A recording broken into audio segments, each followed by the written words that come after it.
Michelle Perzan, and welcome back to Strength in Your Storm. Now, today I get the privilege of talking to somebody who's very young, next to me, very young.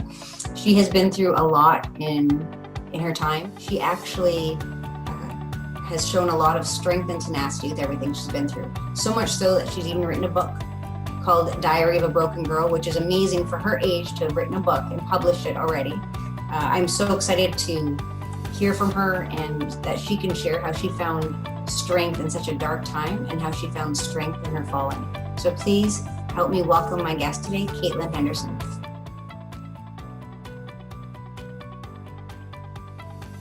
Kaitlyn, thank you so much for being here. I'm super excited to talk to you today. Hi, thanks for having me. It's nerve-wracking, but very fun. And you know what? It's just, me and you are just having a conversation. So I just want to first commend you. You're very young, you're beautiful, you're very brave to be able to share your story, not only in the book, but today. So I just want to thank you for that. And just know that what you're going to share today, I believe, is going to encourage a lot of people, because I think lots of people are affected by this. So thank you for sharing. It's important. Yes, thank you. Just for a minute, I'd love for you to just take a minute, share about your age and where you're from and what you do right now for a living. I'm 21 years old. I live in Rising Sun, Maryland. It's in the middle of absolutely nowhere. Like an hour from Baltimore. Everybody knows where Baltimore is, apparently. And I'm a pharmacy tech, but I'm going back to school for psychology, actually. So. Good for you. Oh my gosh, for psychology. Okay. I'll watch what I say. I love it. I love it. So I want to get into the book. So you wrote this book. Was it last year? Yeah. Last year, and it's called Diary of a Broken Girl. And I wanted to ask first, what prompted you to write the book? Honestly, my therapist at the time. I was having a lot of bad outlets, and I'm like, I don't know how to get through nights to where I can't pick up the phone and call you, and I can't go wake up my roommates. He's like, well, have you tried writing about it, like poetry or anything? I looked at him like he had 3 heads. I'm like, listen, I don't like poetry. I've never liked poetry ever. He's like, just humor me. Just try it. So I tried not to be stubborn for once in my life. And yeah. And I tried it, and I ended up just unloading on the page. And it just, I don't know, it was like an escape that the only other thing I had through it was running. So, but at that point in time, I couldn't run anymore. So it ended up being my next escape. Okay, and so I know a little bit about your background, but so share why you started seeing a therapist. Why did you need an outlet? What were you going through? A lot of depression and anxiety, later diagnosed with bipolar, but that's more recently. But I would get through it through self-harm. And for some people that may not understand what that means, what do you mean by self-harm? It can be cutting, burning, punching walls, like stuff like that. Any sort of self-inflicted harm that is intentional, I'd say. And did you find that when you did self-harm, whether you're punching something, cutting yourself, was it like a release of pain? Yeah. A lot of times it was anger, like self-anger. So it helped really, I guess, calm me in that moment. But then later it would just come back, which kind of created the vicious cycle. And would it be okay if I asked what caused you to be in the moment where you wanted to start releasing pain? Like, what was the pain that you were feeling that you felt you needed to release? It was more so like everything all at once, but nothing at the same time. So I'm not sure if there would be a word to explain it other than numb, but painfully numb. Like, have you heard of like silent screaming? Yeah. It's kind of like that.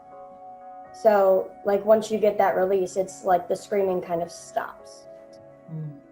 Was there one event that happened that caused you to sort of start going into self-harm? Or is it a combination of different things? A combination of different things. I mean, when I was 15, I was in a sexually abusive relationship. And I kind of denied it up until that point because my outlet was running. So whenever I'd have a bad day, I would just go for a run and I would completely forget about it. But then when that kind of got pulled out from under me, I had to figure out new ways. So it kind of got brought back up in my head and came back. So did the self-harm happen during that relationship, or was it after that relationship ended? No, I actually started that in college. In college, oh, okay. Yeah. So was there something that The set you off in stigma college? is just like you're really young when you start. Everybody, a lot of people like to think that, oh, that's only for like when you're in middle school and stuff. But I started my freshman year of college. So was there something when you started your freshman year of college that triggered it or started it? No, I just knew a lot of people that had, unfortunately. So I think it kind of was an earworm, but I had a lack of knowledge about it. So it was more so I didn't think that it would become a problem. I thought it would just help me in that moment. And then once I started, that was it. It took off. Hey, that's interesting that you just said that. So you knew other people that did self-harm. So was it that you tried it? Did they tell you that it gave them a release? Like, how did that work? I just kind of assumed it did.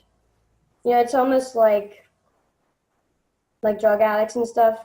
Like they know that it could potentially affect them in a bad way down the road, but they do it just to try it just in that moment, just to see, oh, maybe it'll help me just this once, and then I can figure out the rest later. But then you never really sit back and try and focus on the later because it's all about the now at that point. Mm-hmm. So in college, were there lots of people around you that were doing self-harm? Is that a common thing? No, not that I knew at the time. Now that my story's out there, I'm finding more and more people, especially the school that I'm going to. I've met a couple of friends that have and sometimes still struggle with, but, we actually connected through my book, which is the funny thing. But And that's why you're meant to write it. Yeah. Super important. Oh my God, you're teaching me a lot. But that's why I say that. When I was growing up, I'm much older than you. There was nothing labeled self-harm or anything, but there was at one point I was hospitalized when I was in grade 10. And it was from issues I was keeping in. And I remember when they sent me home, I ended up that day just taking the whole bottle of pills they gave me. And I had taken a razor to my wrist, just thinking it would let go of the pain. So when you say that, it resonated with me. I'm like, I totally got that, but I didn't put even the two together as labeling until just now. It only happened to me the one time, and I woke up and I was like, well, I didn't mean to. I just thought that maybe that would, it was unclear thinking is what it was. Yeah. So, but I had not known anybody who did that. I still to this day didn't know anybody who did that until I started seeing it on TV, and then I talked to you, and I didn't know it was a thing. But if I go back, I get the release of the pain that you talk about. Yeah, oh my gosh. Okay. So how long did you do the self-harm? Like how long were you in that place? Thankfully, not as long as a lot of other stories. So when I started, I actually had a roommate who found out about it and ended up reaching out to my mom. So I ended up getting help very early. I only did for, it was like 6 months was when I really started, but it was a lot. It was constant, at least like 3 times a day type thing. It became kind of like a ritual, I want to say. I guess that's a good word for it.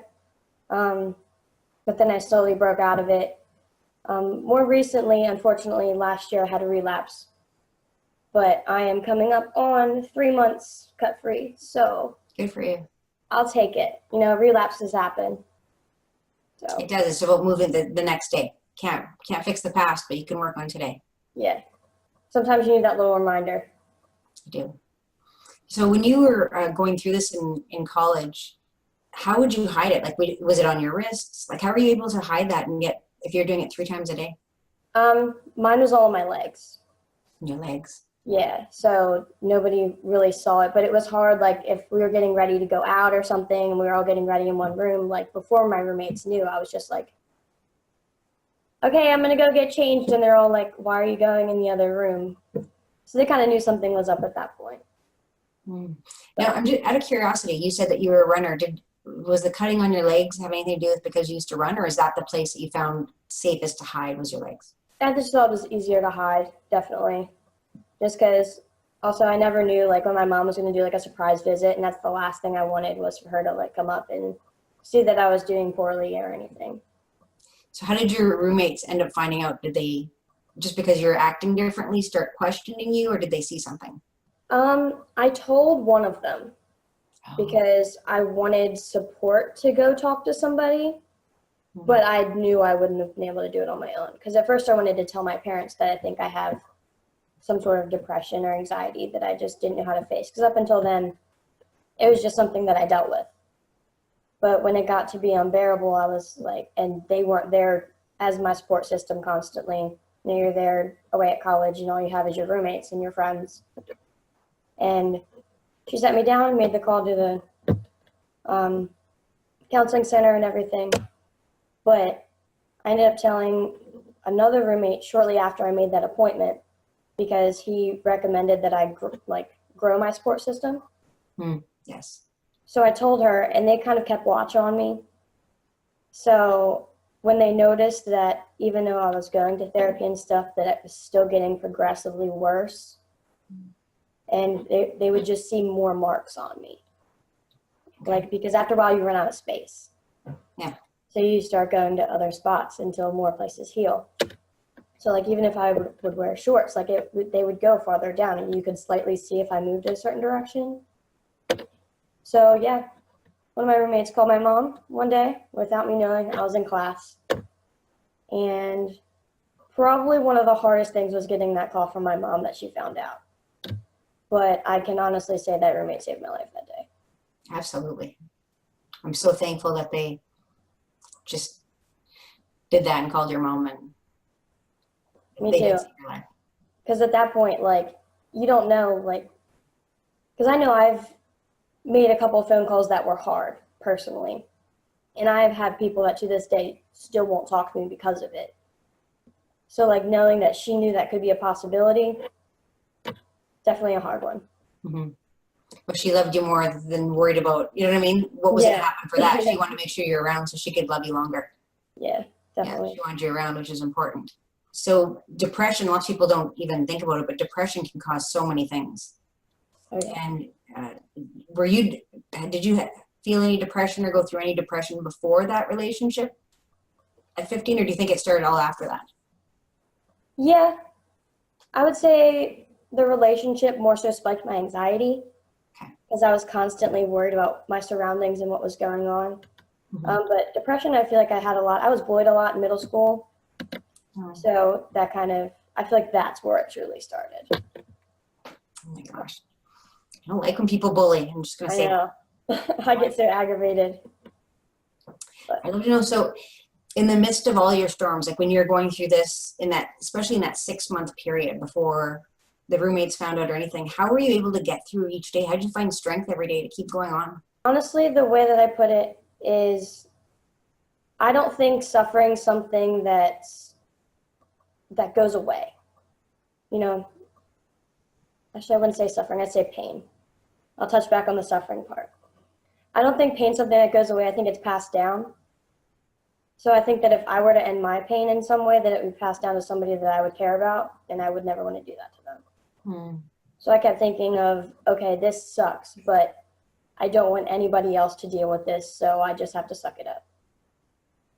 But in terms of the suffering piece, I use that word, but then I yell at myself for it because suffering is kind of a choice, in my opinion. You can choose to suffer, but pain's inevitable. So you can fight the suffering, but accept the pain. You can, and you can do that. And I agree with that part. And as for the pain, I've been through lots of different pains in my life, and I feel like you can get through it. That, and for me personally, it's by leaning on my faith. There's certain pains I can't take anymore, and I just say, here, God, you take it. I don't want it. I can't deal with it anymore. Going through, like I've been through a lot, whether it was, like I just said to you that, almost an overdose, to being raped, to going through cancer. There's just a lot that I've been through that I've decided that I'm not going to carry that pain because it's not for me to carry. It's in the past. I can't change it. I forgive, I move on. And as soon as I forgive, I found that the pain has been released. And I don't I know, have you, can agree on that one. been I able to can forgive definitely agree on yourself? that one. Have you been able to forgive yourself? Yeah, definitely. It took a very long time. It took a very long time, but like I definitely felt a relief, I guess. I mean, I wouldn't say it necessarily goes away, but it's bearable. Hmm. And the longer I think you go, and the more people you help, I think that the joy and happiness of helping other people will take over that pain, or you know what I mean? Yeah, Anything that you're still feeling. And the fact that you wrote the book is a huge start. The fact that you tell your story to people is huge, because I mean, I see more and more about the self-harm, and whether it's middle school, high school, college, adults, and nobody talks about it.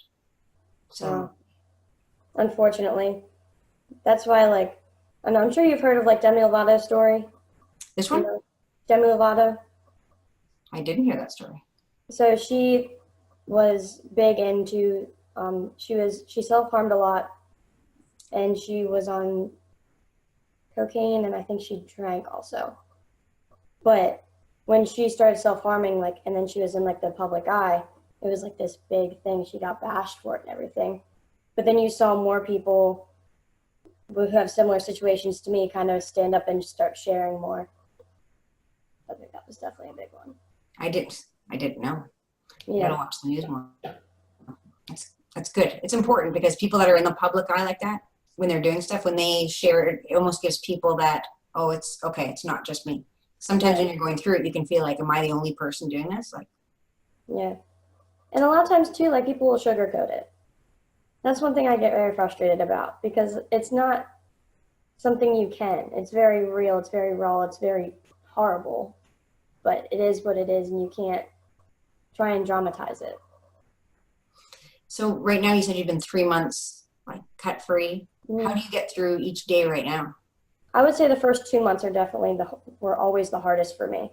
Mm, Um, Mainly staying busy. I got back into running, good for you. pushing forward more with my goals. I'm writing a lot still. Um, Reaching out more in terms of like my book and getting more involved with speaking places and stuff. So So you go and you speak at different places as well? I'm setting up too. That's Not good. I quite think yet, but I'm setting up too. Yeah. I think it'd be really powerful if you spoke to even as young as elementary, junior high, high schools, colleges. Yeah. Like just raising awareness and what to look for. Do you withdraw at all, or on the outside were you the same? Like did Oh yeah. I withdrew a lot. Yeah. I was very, very anxious. I would actually like start shaking from it. Like the withdrawal can be similar to, I've never like done drugs or anything, but I've heard it can be similar to a cocaine addiction. So what does your life look like now? How did the writing help you heal? Definitely. Definitely. And sharing it has helped too, but it's also terrifying at the same time. Yes. So, but yeah, writing's still such a big part of my life. I'm working on 2 more books right now. So, Are you? yeah, Awesome. yeah. It's amazing. I'm You gonna know, get I'm sorry, go gonna ahead. get a tattoo of the first book on me because I'm just like, first one. So will the other two also be poetry? Yes. I've decided that I don't think I can write anything unless it rhymes. So Okay. pictures in school are going to be quite funny, but I tend to write like I talk, so it either goes good or bad. Okay. You speak very well.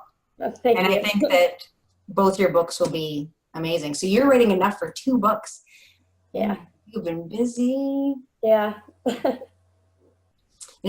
It's really brave of you to share, because lots of times people will go to share and they're afraid that people are going to judge them.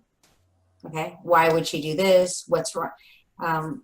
What's wrong with her? Or, you know what I mean? Things like that. And it's really important for people to see that so many people are affected by depression, and you never know what that could lead to. Like you don't. And one of them is self-harm, and it just is. It doesn't mean there's anything wrong with the person. It's when you depression, it's an imbalance of hormones and different things in your brain. You're not making the same decisions you would without it. And we're in a judge-free zone here, for sure. And Yeah. you know what? It's not for anybody else to judge anyway, because they've never walked a step in your shoes. And until they do, it's not anybody's right, my right, anybody's right to ever judge anybody else. So keep sharing and don't let anybody's of what you might even ever think. I know it can be terrifying when you go to speak, but just remember, it's not about you. It's about sharing so that you can help those people that really need to hear that you can get through it, especially if they're right in the midst of it. Yeah. One thing that definitely helps is like the way I look at it, if somebody's going to judge me, they're going to find something to judge me for. Mm-hmm. You know, whether it be the way I dress, the way I talk, my sexuality, my story, anything. It's just they're gonna find something. So I might as well try and impact people the way I can. Yes. So out of curiosity, is there a number for people to call that if they're doing self-harm or for counseling? Was there any kind of hotline you're able to call, or did you just talk to your friends and then your parents after that? There are several hotlines. I never used any of them because I was horrified. But there's actually new ones coming out. There's a texting one now. Oh. So like you don't even necessarily have to pick up the phone and talk, because sometimes it's hard to even get words out, which is why writing was so helpful for me. Mm-hmm. So I felt the texting one was a really cool idea. I want to ask, Kaitlyn, how can people reach out to you and get a copy of your book? Well, I have a link, which I shared with you. And then I also have a website. I have a couple social media sites. So I answer like almost all of my DMs that I get. So. Okay, great. So we have the link at the bottom of the screen right now. So people could reach out to you if maybe they know somebody, they need, have some questions, they can reach out to you and you'll be happy to. Oh, that's so amazing. Thank you so much for doing that. That's great. I also have an email on my website as well. Perfect. Which it's like separate from my personal email, so I'll have like all directed questions to there. So. Okay, I know that'll be super helpful to people. Kaitlyn, if you knew somebody was listening to this right now and they were actually going through self-harm when they were doing that, is there one thing that you would say to them that could encourage them? So much, honestly. So much. First, I'd probably just hug them, because sometimes that's all you need. I'd say one thing, just don't be ashamed of it. Like, don't be ashamed of who you are. And yes, what you're going through is complete hell and it feels like the worst thing possible. But fight against all of your suffering, but learn to love your pain because it's yours. You're so wise for 21. You are. You have the most amazing heart. Thank you. You do. And I want to honor you for sharing today. Thank you for showing your strength through, something that some people would not be able to get through. And not only showing strength, but writing and releasing the pain, releasing everything that's going on, and being almost proud of what you've been through, because you know what? You've gotten through it, you found the strength, and you're going to help so many other people by what you've been through.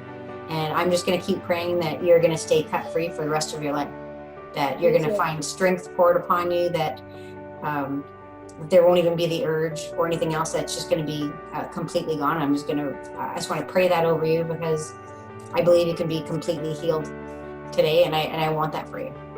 I do too. One day at a time. That's the way I look at it. I guess that's something else I would say is take it one day at a time. If you don't today, that's a victory. If you don't tomorrow, that's a victory, but don't worry about tomorrow until tomorrow's here. I love that, because you can't control tomorrow or yesterday. Yeah. You only got this moment. Live it for what it is. Yes. Well, thank you so much for being here today, Kaitlyn. I can't thank you enough. I just think you're an inspiration. Like you inspired me a lot today, just with your strength and tenacity, and you're only 21. So I can't even imagine what you're going to do with the rest of your life, but you're going to do powerful things, and you're going to help tons of people.